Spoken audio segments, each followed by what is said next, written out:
So welcome to the latest episode of the Growth Ripples podcast. Today it's my pleasure to be joined by Liszel all the way over in the UK.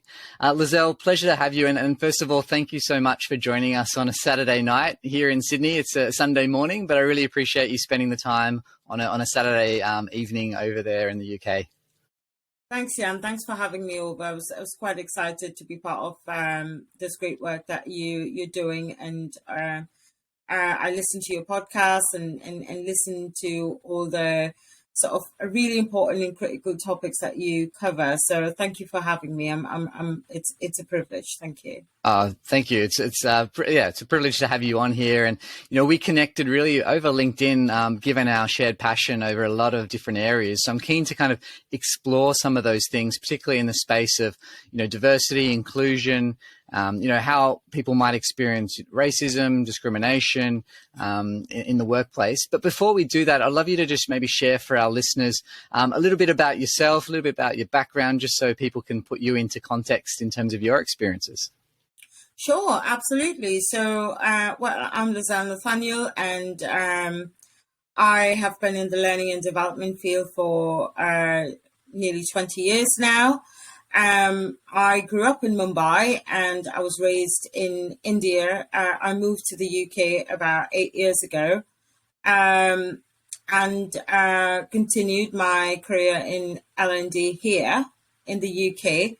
So I've had the privilege of working for really interesting organizations, very diverse organizations in what the organizations sort of do. And in the UK specifically, I have worked with health and safety, so the Institute of Occupational Health and Safety. I've then moved on to working for a football club, and now I work for the Financial Times. So yeah, it's been a long and interesting learning and development journey. But when I moved to the UK, I realized there were things that I hadn't faced before when I was back in India, and you have different problems, and then coming here, I sort of had a lot of hurdles and obstacles that I had to sort of jump over and cross some barriers, but and I realized I am very passionate about diversity, equity, and inclusion. I advocate about it,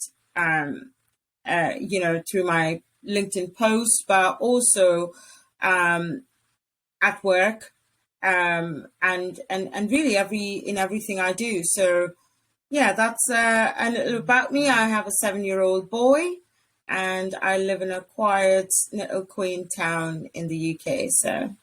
Oh, beautiful. Yeah. And I've got a 7-year-old as well. So we got that in common. We do. That's such a diverse background that you have. I mean, working for football clubs and Financial Times, and working in Mumbai and now in the UK. I guess I'm keen to, a lot of what I talk about on the podcast is talking to different people in different countries. I've interviewed people in Canada, the US, India, and now with yourself in the UK. So I guess I'm keen to maybe unpack that a little bit more. You said on the outset there that you noticed quite a lot of difference coming into the UK in terms of things you needed to experience or things that you did experience. Can you maybe unpack that for us a little bit more? What were those experiences like for you? Well, I think, I basically met my husband back in India. He's English, and he was on contract in India for 12 years. We fell in love, we got married, and then, his dad was really, he had a terminal disease. And so his dad's last wish was that we come here, and because he's the only son, and be close to my husband's mum. So I moved here 4 months pregnant, moved my life, moved to a new country, no family here except for my husband and his mum. and I had to start my life all over. I gave up a good career back in India as well. And it was all okay when I first moved here. I you don't know what to look for. I mean, you come here innocent, thinking, the world's, it's what you see on the telly back in Sure. India, and of course we had expats there, so they were all nice and everything. But then I came here and, tried to look for a job. Once I had my child and he was in nursery, I was like, right, now I need to get, I want to get my career back on track. And I think that's when I started to notice that my CV would be absolutely apt for the job, but I wouldn't be getting anywhere. And Right. and I wondered, like, and I heard stories from other people who moved here who said, listen,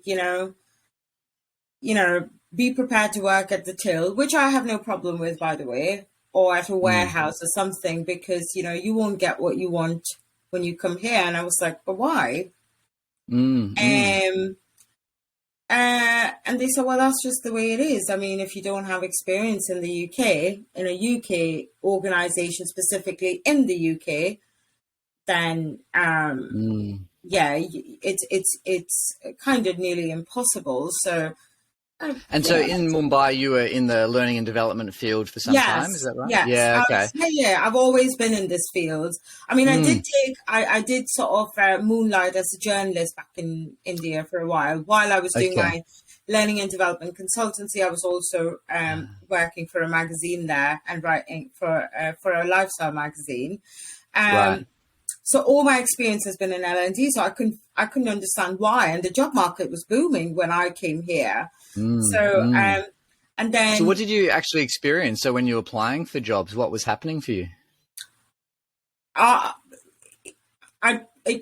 wouldn't even get through the first, like, my application wouldn't go through, like, through probably application tracking systems, or even if people were actually looking at my CV. And one person told me, a recruiting agency said, we're really sorry, but, you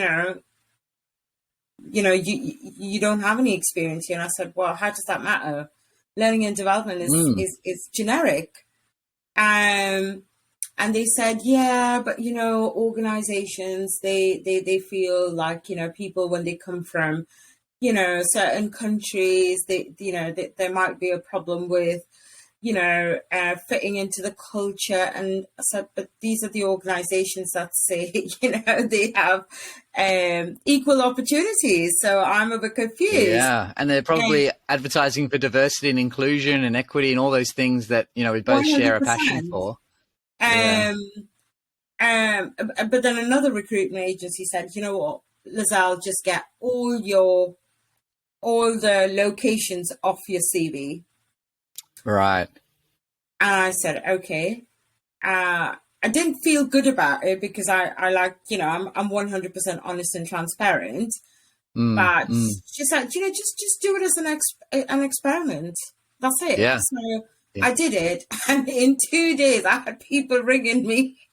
Wow. That's amazing. Yeah. So that was my first sort of jolt of reality. It reminds me of, those experiments where they put on CVs, they put people's names sounding very sort of Anglo-Saxon, white sounding names, and then they put, names that don't sound Anglo-Saxon, and then the amount of interviews and callbacks that those individuals get when they've got the white sounding name, it's like phenomenal. It's like, there's lots of research to back this up from Freakonomics and other sort of researchers that have done this. It sounds like that's what you experienced. Yeah, well, for me, my name's my name's French. So that, I think my name was all right. I think it was the locations, the fact that my experience was back there. And so, I would speak to, not hiring managers, but I think like talent people, first in the screening rounds. And, I think because it's awkward, since I didn't say where I was nobody asked me. And Right. I suppose because, well, I'll say this honestly, I don't know how to, how to say it otherwise, but, because I probably don't sound Indian as well. Mm. Like I've just, I'm fresh off the boat. So in an interview, a hiring manager said, like, where are these organizations? And I was like, oh, it's in India. And I told my story, and she said, Yeah. oh, your English is so good, like, Right. Okay. and I was like, thank you. So is yours. Yeah. Yeah. Or in one interview, I, the person was actually quite sort of peeved slightly that I hadn't revealed the locations. Right. Um, Okay. Did you share uh, why you'd taken off the locations? I said it quite blank. I said quite honestly that, Mm. I wouldn't have gotten through to this round if I didn't do that. Yeah. Um, Absolutely. and I said, I mean, on a competency level, if I fail, that's fine. But I don't think I Mm. should be failing on a level that, Yeah. it's because of where I come from. Absolutely. Well, it Um, illustrates the bias in these organizations. If all you need to do is take off the yeah, location, and suddenly you're getting the interviews that you deserved from the start, really. I've walked out of interviews as well. I've literally just Mm. said, I'm okay. Thank you very much for having me. And I've left a couple of interviews because I just didn't feel right about the questions that were being asked of me. So Mm. yeah, so Mm. those were sort of my initial experiences while sort of trying to get a job. And then, Mm. um, you know, other than that, I've seen a lot that's happened. I have Okay. experienced some in some of the Mm. organizations I've worked in. Well, not some. Would you be comfortable to share some of those experiences? Well, yeah, without sharing the organization's Of name. course. Yeah, sure. Yeah, so I think there was an incident that had happened where somebody we were discussing a training project, and the junior training project, I mean, the junior project manager was Mm. supposed to be, I don't know, project managing this particular big training project that we were doing, my team. So I had a couple of people reporting into me. Hmm. I never got why they were okay with me, but I always felt Mm. something odd. And I Right. couldn't put my finger on it because I had never faced anything like this before. Okay. So, all my mates are, I mean, all my mates when I first come to the UK were all white and they were lovely. I had, Mm. I went Mm. out with them and they're still Mm. my really close mates. So I didn't recognize it. Um, Yes. Now, if it had happened, instantly, but back then I didn't recognize Yeah. it. So this person said something. What would they'd come up with a training project plan, and I hadn't been consulted, and I was okay with that. I said, it's all right. We'll just work together. Their manager was there. They both are white, and they just basically. I said, "Oh, you've missed my name out in the training resources. While my team's here, my name needs to be on the RACI as well, and in the Yeah. resources." And he said, "Well, why would your name need to be there?" And I was like, "Well, I manage the team." Right. Yeah. And I Yeah. said, "Well, your manager's name is not here as well, so maybe you want to add your manager's name as well." So I could see Mm. that person getting really worked up and getting upset at me because I dared to say something back. Wow. Um, Yeah. and then I said, um, and they questioned me again, "Well, I don't think your name needs to be here." And I said, I do. Mm. I said, this, if my team can't develop what needs to be developed, I'm happy to roll my sleeves and do it as well. And I said, I mean, I was just giving them an example because I was getting so uncomfortable, and Sure. their manager was getting uncomfortable. And then they said to me, well, if you're going to write any training material, uh, you need to take a basic English course. Wow. What? And I was like,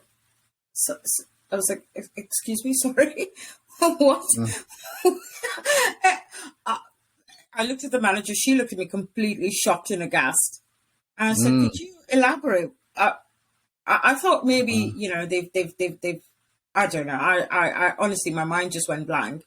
It said, well, yeah, because English is not your mother tongue. So you'd have to go on a basic English course to write training material. And I've worked with this person now for about 6 months. Yeah, right. So they know what your English is like. Yeah. Yeah. And they sit like 2 bays away from me. Right. I've gone into meetings with CEOs and, chief human resources officers. I've put together proposals and I'm sat there thinking, you did not just say that to me. And I still couldn't recognize that that was racism. Was there any consequences for that individual for that conversation? No. I didn't know how to. I didn't. I went to my boss. My boss was upset. But at the end of the day, nothing came of it. That person wasn't penalized. I had to continue working with that person. That person then realized that they got one over me. So they started to bully me in meetings, undermine me. And it just got to a point where it got really, and I was stubborn. I was like, I'm not leaving because of this. Eventually, sort of quite, well, cosmically, my little boy, who was quite young at the time, was very poorly, and I needed to be off work for at least 3 or 4 months. Or actually, I didn't even know how long. So because of that, I had to resign and look after him. So it worked out quite well. It's like, the universe's way of saying, okay, let's get you out of this situation. And then I worked in other organizations where I've never faced this again. And this is, I've seen it happen in places. But to other people, do you mean? Like you've seen it to other people? Yes. Yeah. I've seen a lot. I've heard a lot. And it's one of those things in the UK, it's very implicit. Yes. Yeah. Actually, on that topic, because, I think putting on my HR hat, I think, I was in HR for many years. And I think one of the hardest things is the way that, and I'm not advocating for really explicit racism in any way or shape or form, but at least when it's explicit, you can actually, you can face it, you can do something with it. I think the way that racism has become much more underground, much more implicit, and other forms of discrimination and bias, that I think that makes it so much harder for organizations and for leaders to really tackle this front on. And I think unless you've been in a position where you've experienced it yourself, it can be very hard to pick up on the microaggressions, pick up on other forms of bias and discrimination in the workplace. Like what's your view or experience of that? I think organizations in the UK, their systems were built for a different, they were built for a certain employee kind. The blueprint, the foundation for the system was built for a certain kind, keeping a certain kind in mind. And in one of the organizations that I worked, and, they were like, somebody said to me, well, I think this organization has come a long way, because when I was here 20 whatever years ago, 20, 21 years ago, this, the only people of color were the people working in the toilets. And I sat there thinking, is that something we should be grateful for? Yeah.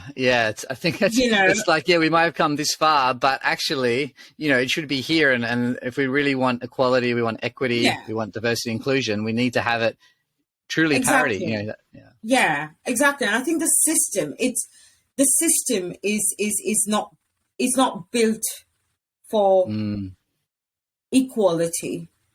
And mm, the system has been built keeping, obviously a certain, and it's never been dismantled. mm, mm. Nobody's ever, because it's like opening Pandora's box. Yeah. I mean, there's a reason we're called a minority. We Mm, are a minority in organizations, like, in organizations in the UK, I'm sure in Australia, in Canada, in the US, people of color are minorities, yes. LGBTQ are minorities, Yeah. Muslims are minorities. Yeah, And especially this at is, the top, when you look at those in the leadership positions, which is where we need the representation. And I often talk about, and you may have seen in the past about, representation. When we talk about minority, it's funny because, like white Anglo-Saxons are actually a minority in the world, in the globe. But then when you look at the power and you look at, who's in those positions in the hierarchy, they're definitely not the minority on that perspective, which, I think needs to change. it does need to change, but the thing is that people won't touch it with the barge pole.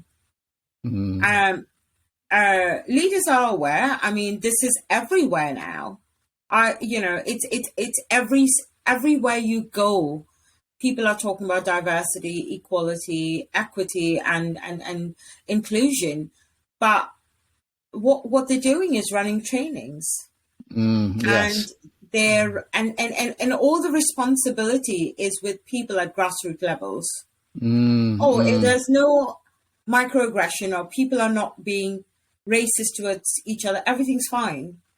But yes. then you look at the systemic racism, and you look at the Mm, institutionalized racism. You're looking and you're like, well, where are the black leaders? Where are where are black women as leaders? mm, Where are people of color as leaders? Um, I call it, and I've said this in my posts as well many a times. I call us where the modern day help. So mm, there's we talk about the glass ceiling and a bamboo ceiling mm-hmm, for people of color. Middle management that's it. We mm, can't mm, seem to go any higher. absolutely. Um, Yeah. and that's not because of the lack of talent. That's not because of the lack of skill. Then the question is Mm, why then? You can see it. You know it's happening. You mm, know there's data there in your yes. organizations. People are telling you about it. Why won't you do anything about it? And it's funny because Mm, I got told on a couple of occasions by some very high ranking people that, oh, we've got to be careful, positive discrimination. And I was like, mm, what do you exactly mean when you say positive discrimination? You yeah. know, and it in a weird way, they were trying to tell me that, the majority would start getting insecure and there Yeah. would be fear and politically in the Mm. UK, that is exactly what's happening. Mm.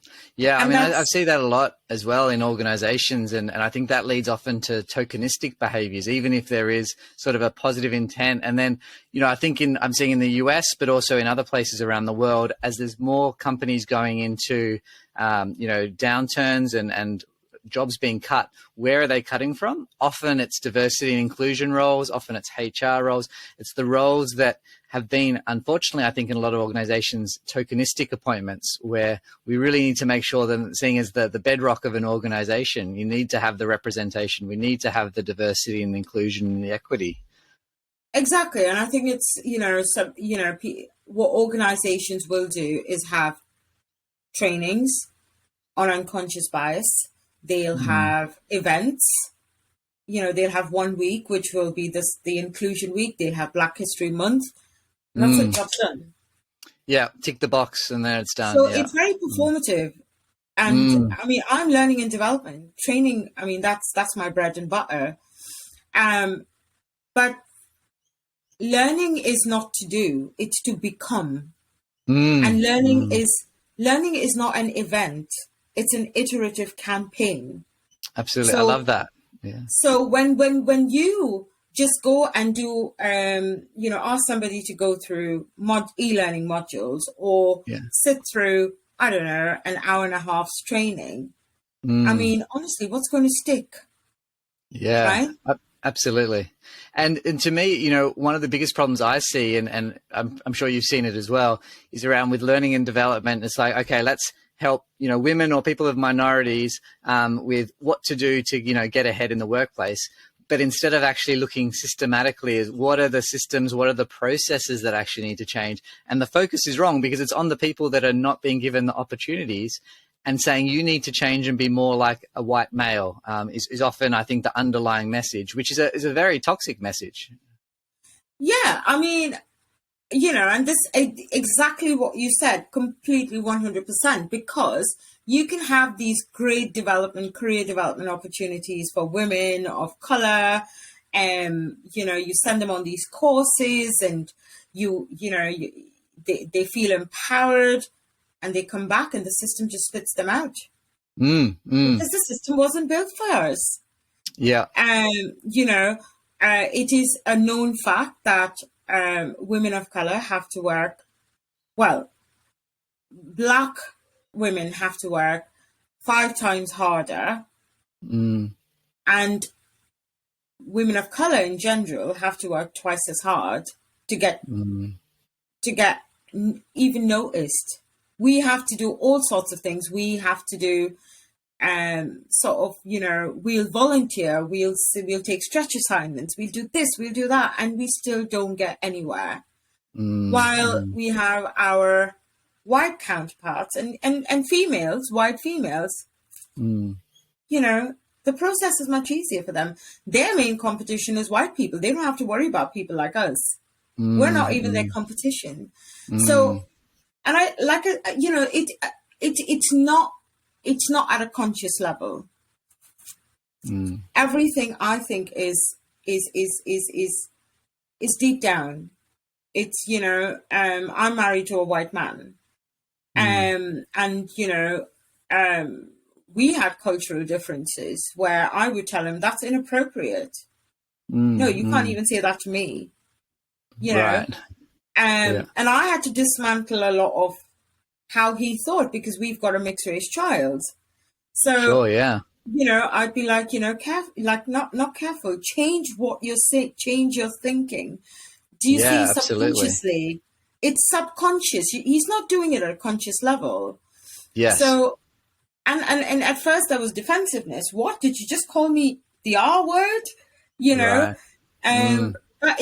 But eventually, I think, he started to understand where I was coming from.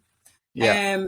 He'll never have to face that, but there's a chance our child might. Absolutely. So, and I think, yeah. Oh, sorry. You go. yeah. So, and I think that's the same in the organizations. I think when you start talking about it and you start voicing and advocating, or, sort of trying to say things, question things, it doesn't go down very well. Because you're not a certain color.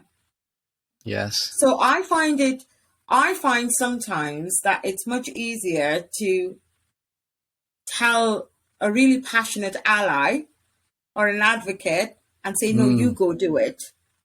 Yeah. Because you'll get heard. I know you will. And they do.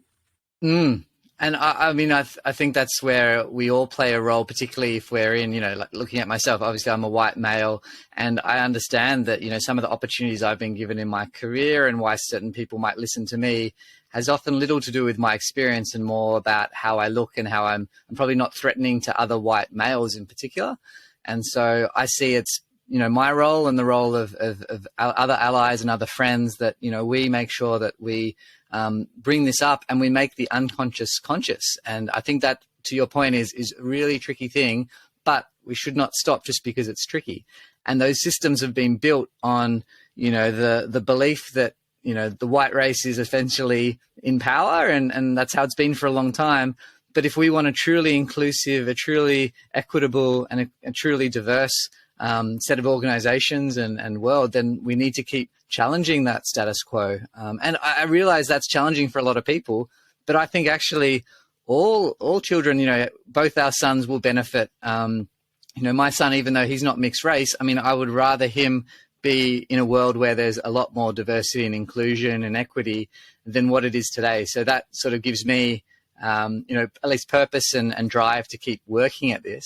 I'm also conscious of time. We've actually spent a bit more time than we had planned, and I'm conscious it's your Saturday night.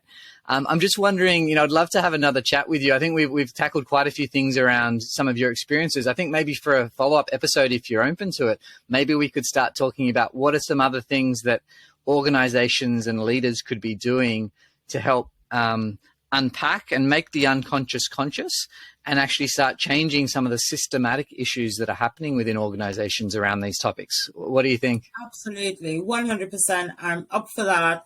I basically have a lot of thoughts around that. And I've also been quite privileged to have been part of a shadow board with the Financial Times last year, where I did a similar exercise. The good thing about the Financial Times is that they encourage us to ask questions and to sort of make our voices heard. I am very privileged, and I'm very, very grateful to work in a department at the Financial Times that is, I don't think anybody does it better than us, where diversity, equity, and inclusion is concerned. So I'm very happy and proud to represent that, and I'll be more than happy to have another conversation where we can talk about dismantling it and what organizations can do. Absolutely. I'd love that. I'd love to hear more about the shadow boards, because I hear a lot about it. I haven't spoken to a lot of people who've been on shadow boards, so I'd love to have that chat with you and hear what is Financial Times doing that other organizations and other leaders can learn from, because I think there's often in these topics it can get a little bit depressing, which is natural because there's so many things to change and to improve. But if we can also just give people some pointers about, okay, this is some actionable things that people can do day to day, I think that goes a long way. Yeah, absolutely. More than happy to have that conversation again, Jan. All right. Well, thank you so much for joining us, and I look forward to welcoming you back on the podcast soon. Super. Thanks so much, Jan. Have a nice one. Thank you for having me. Thank you. Thank you. Bye.